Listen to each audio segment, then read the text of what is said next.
what are your, let's say, have you just summarize like really quick what your biggest priorities are? Well, in this case, for me, this is fairness for Florida. We are the only state in the nation that we cannot recover for pain and suffering in case of death. And I think that that is it's time for us to be part of the nation. This is something that needs to be done, and I think that this is something that is not under any party affiliation. That's why it's one of my priorities. Since I came here, I have been hearing a lot of stories that I heard for the first time from Sabrina in the Orange County delegation about the loss of her dad. And that's why we ended in giving this bill the name of her dad, because she represents so many Floridians in the state that are having, they had the same situation, faced the same loss, unfortunately, with no any type of support, not even a funeral, for their loss, for the loss of the loved ones. So for me, this is one of my priorities. The other one is the pool the pool bill that I also filed last year. Also because another constituent came to my office and explained the loss of her child when she bought this house, that it wasn't new. The house did not at that moment, and still, a house that is a certain old, certain years old, doesn't need to have any type of feature to protect, or to protect not only the family members, but also, the neighbors around, something around that pool to protect lives. And here in the state of Florida, we are the third state that have a lot of death for drownings, kids drowning in pools. And I think that when I heard the story from Christine, is her name, and she told me, Lopez, I just gave away this feature that only cost me $10.50. I can, at that moment, she was thinking, I could save my child with $1 and with $10.50 with that lock. And the bill inspired by her, what it's saying is any pool in the state of Florida should have at least one feature to protect the life of the residents, of the kids. So the features, the bill mentioned 5 features, and the person who is selling the house or buying the house can make sure that have one of those. One is a barrier, a pool barrier. Another one is a pool cover. The other one is a self latching gate, pool alarm, or floating pool alarm. So one of that is okay. And the feature needs to be approved by the home inspector or mortgage underwriter. And if the pool is not in compliance, the person that know about this can have a misdemeanor because of that. So, I think sometimes people say, well, but it's criminalizing. So they see that as a negative aspect of the bill.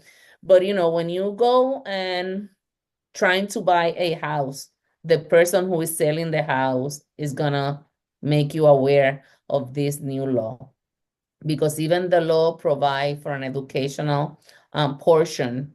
So the Florida Department of Health can offer not only drowning prevention education program, but also educating about the requirements for every pool if this bill pass. So that's mainly the content of this bill. And this bill has another another Senate bill that is with Carlos Guillermo Smith.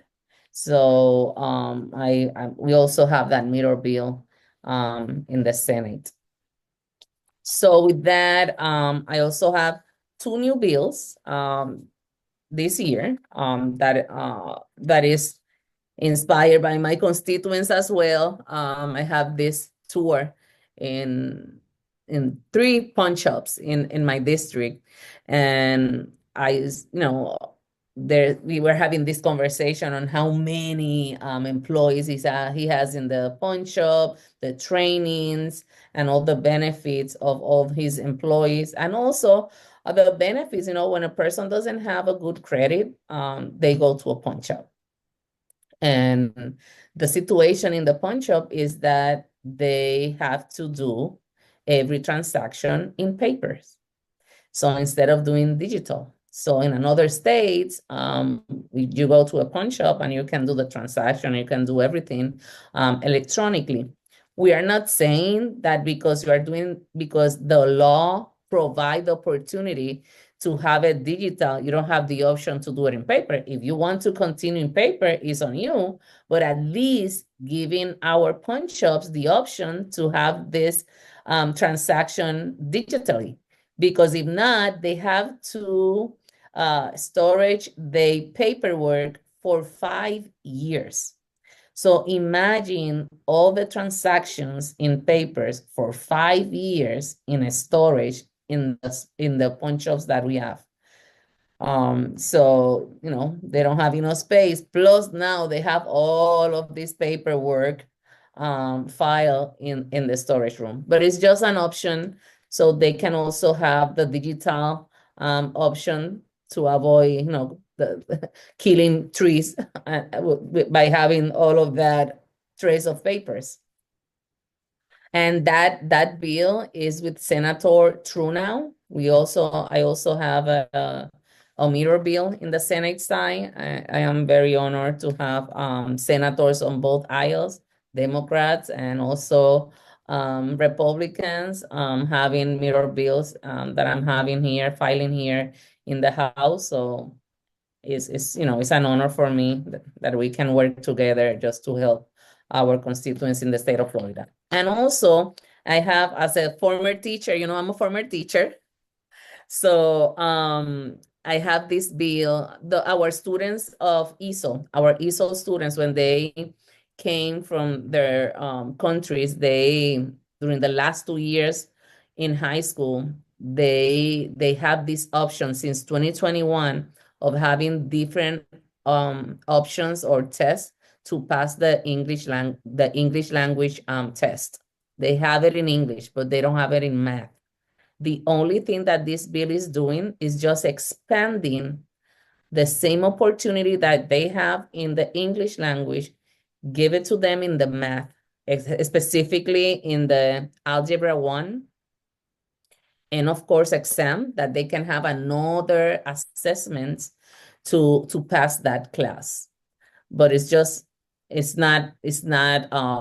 option. It's not required by the school boards. They can have that option if they want it.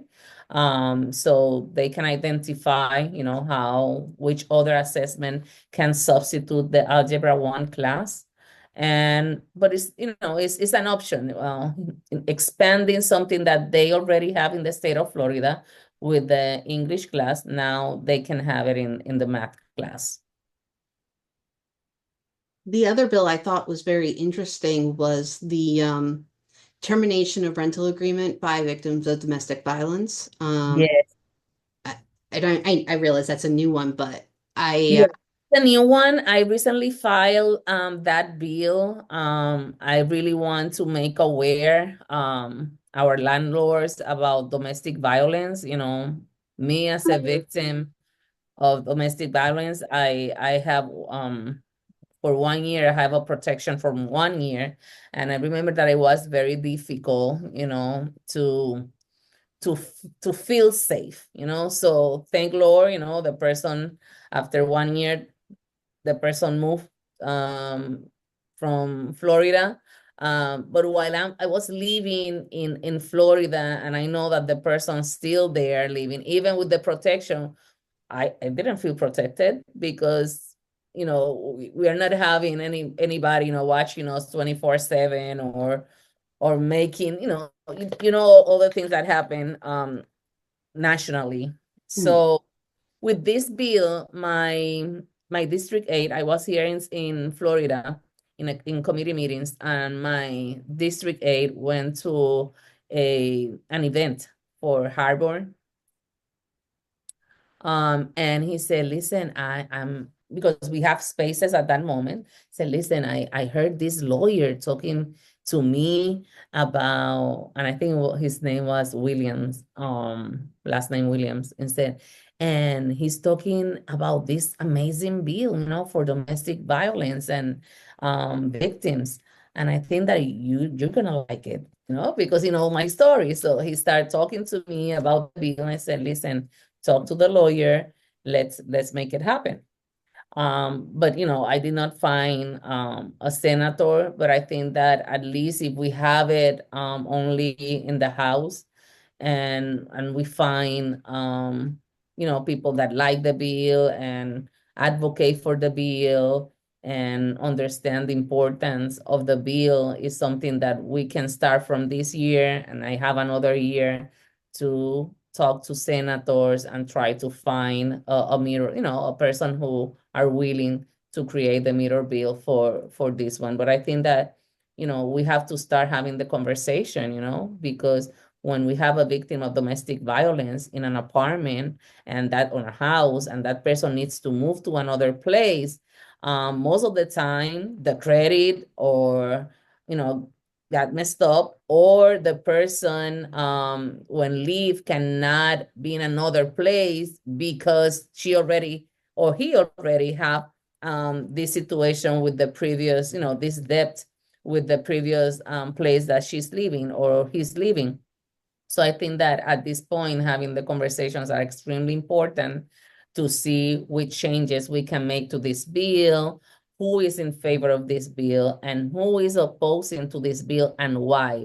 How can we make this bill better to protect the life of victims of domestic violence? And we're talking about children, women, men, this is not only to certain genders or ages. It seems every year trying to get a bill through the session is an uphill battle. Do you have any confidence that you'll have any luck with any of your bills this year? If I have, I'm sorry. Do you have any confidence? How confident are you that you will have luck getting your bills passed this year?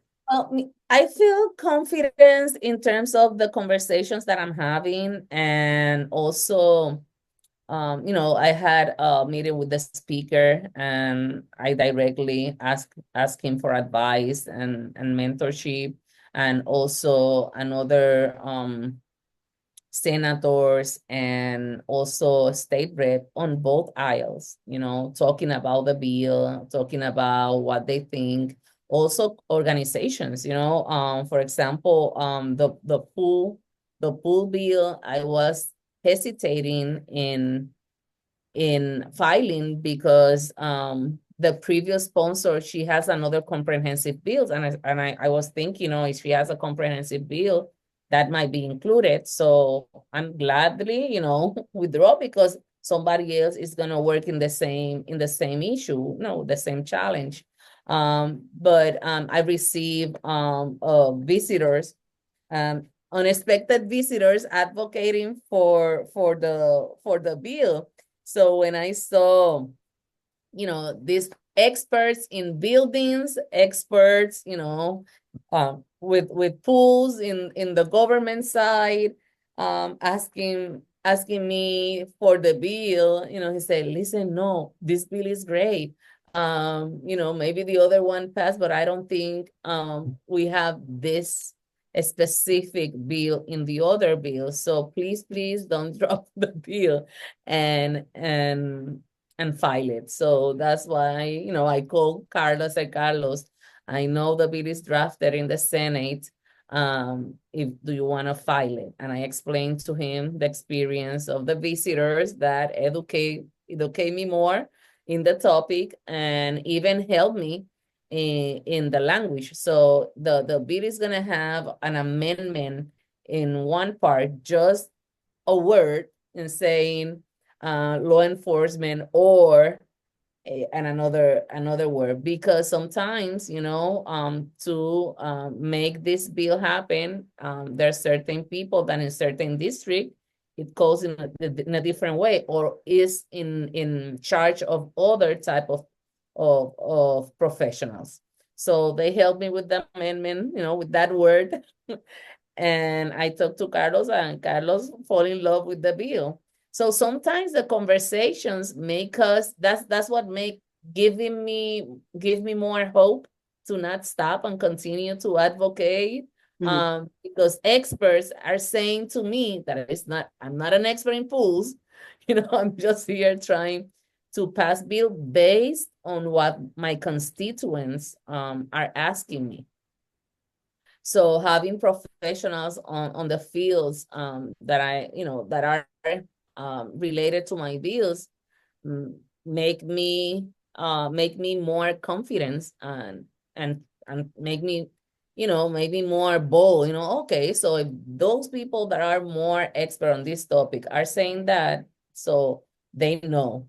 So let me just keep calling them, asking for more information, more feedback, more reference, refers to other stakeholders. So I have more conversations with stakeholders. For example, in the bill, I have like four organizations in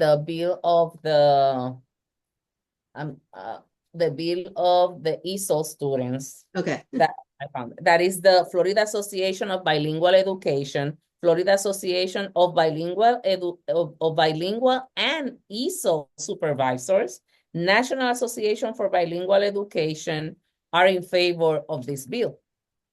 Plus, I had the conversation with the executive director of the multilingual department of Orange County Public Schools, who told me, listen, everybody's going to be in favor of this because we want our students to pass. We don't want our students to fail. Mhm. And they have proof that when they have other options with the math, they pass.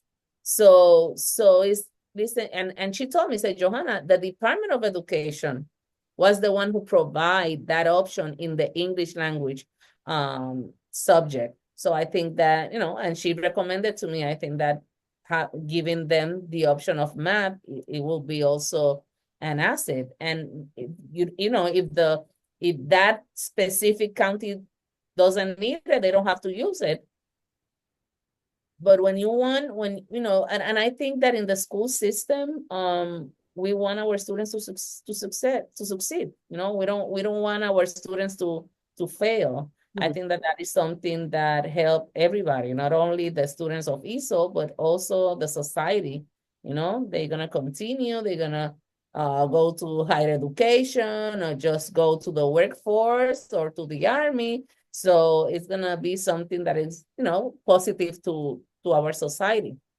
Well, and it makes sense. I mean, math is math, but when you don't speak English, unfortunately, English is so Mhm. important in terms of word problems. And if you don't understand the nuances, you could do the math, but if you can't comprehend what the question is asking you, that's a problem. And, it really does stack the deck against students who are, if you just come into this country, come into Florida from Puerto Rico, you know, and you're a teenager, you probably can do the math, but can you read the English so you know what you need to do?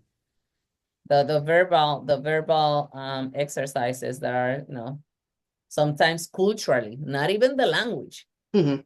Sometimes it's also, they're not culturally relevant. But in this case, if you see last year's, I filed a native language assessment bill. This time, when I talked to the executive director for the multilingual department, she said this one is more affordable. You don't have to invest anything. There is no money here. There is no, this is just us providing more options on the math field instead of just imposing only one way of getting the class. So it's providing more options, more assessment or ways to make them pass the math subject. In this case, algebra 1. Well, I can tell you, I barely could do word problems in English, and I speak the language, so I feel for those students. Can With everything else that the legislature has had on the immigration special session, the different things that Governor DeSantis had wanted to see come up, um, are there any other issues that you're hoping the legislature will pick up on for the session? Usually, like Senator Pasadomo would come up with like, oh, I want to focus on education, I want to focus on health, I want to do live local. Um, I'm not seeing a lot of that with this session. Are there anything that you're hoping leaders come up with? What I see more is that we're more focused in economical issues. I think that everybody agree and that we have a challenge with inflation. Everybody's buying food, so they know what's up. Everybody's trying to buy properties and they couldn't afford the property. So I think that we're gonna be aligned in knowing that the issues need to be solved. So how are we going to do it? I think that depends in that type of bill, because sometimes, we know that we have certain issues, but maybe we do not agree in how the law is going to work to solve that issue, or where the locations, are going to be, how the budget is going to be allocated. So I think that maybe that's the expectations, or let's see what is going to happen. But from something that I see, at least, is that I can see, me being part of certain committees. I saw a lot of people having hearings and prime co-sponsoring, a Democrat and a Republican, prime co-sponsoring a bill. And I think that that's great. That means that we are talking and we're working together. Um, when, maybe that's something that I see now more often than before.